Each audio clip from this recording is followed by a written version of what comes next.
കൊല്ലം ചിതറയിൽ quarry മാഫിയയ്ക്ക് panchayat ഒത്താശ ചെയ്യുന്നതായി പരാതി. വയൽ മണ്ണിട്ട് നികത്താനും തോട് കയ്യേറാനും പഞ്ചായത്ത് കൂട്ടുനിൽക്കുകയാണെന്നാണ് നാട്ടുകാരുടെ ആരോപണം. എന്നാൽ പഞ്ചായത്ത് വിഷയത്തിൽ വിശദീകരണം നൽകിയിട്ടില്ല.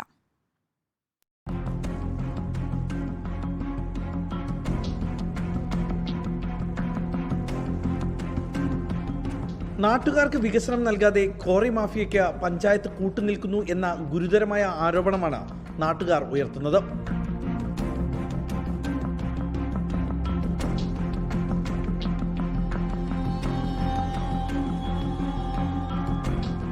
ഈ റോഡ് കണ്ടില്ലേ? ചിതറ പഞ്ചായത്തിലെ കൊണ്ടോടി വാർഡിലാണ് ഈ റോഡ്. 100-ലധികം വീട്ടുകാർ താമസിക്കുന്ന ഈ ഭാഗത്തെ റോഡ് പൊട്ടിപ്പൊളിഞ്ഞ് കിടക്കാൻ തുടങ്ങിയിട്ട് വർഷങ്ങളായി. ഈ റോഡ് നന്നാക്കാതെ ക്വാറിയിലേക്കുള്ള റോഡിന്റെ ദൂരം മാത്രം നന്നാക്കി നൽകുന്ന പഞ്ചായത്ത് നടപടിയാണ് ചോദ്യമായി നിൽക്കുന്നത്.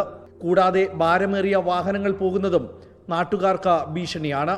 പൊടി പടലങ്ങൾ കാരണം ഈ അടുത്ത പരിസരത്തുള്ളവർക്ക് ഏറ്റവും ഭയങ്കര ബുദ്ധിമുട്ടാണ്.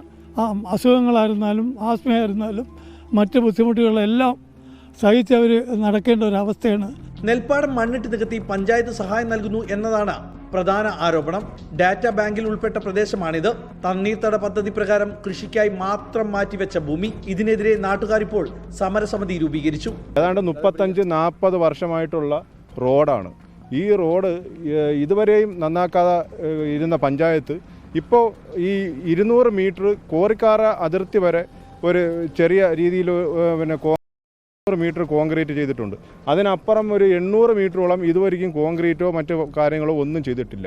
നാട്ടുകാരുടെ പരാതിയെ തുടർന്ന് ചിതറ പോലീസും മാങ്കോട് വില്ലേജ് ഓഫീസറും സ്ഥലത്തെത്തി പരിശോധന നടത്തി. കുറ്റക്കാർക്കെതിരെ നടപടി ഉണ്ടാകുമെന്ന് നാട്ടുകാർക്ക് ഉറപ്പും നൽകി. നടപടി ഉണ്ടായില്ലെങ്കിൽ സമരവുമായി തെരുവിലിറങ്ങുമെന്ന് സമരസമിതി പറഞ്ഞു. റിപ്പോർട്ടർ, കൊല്ലം.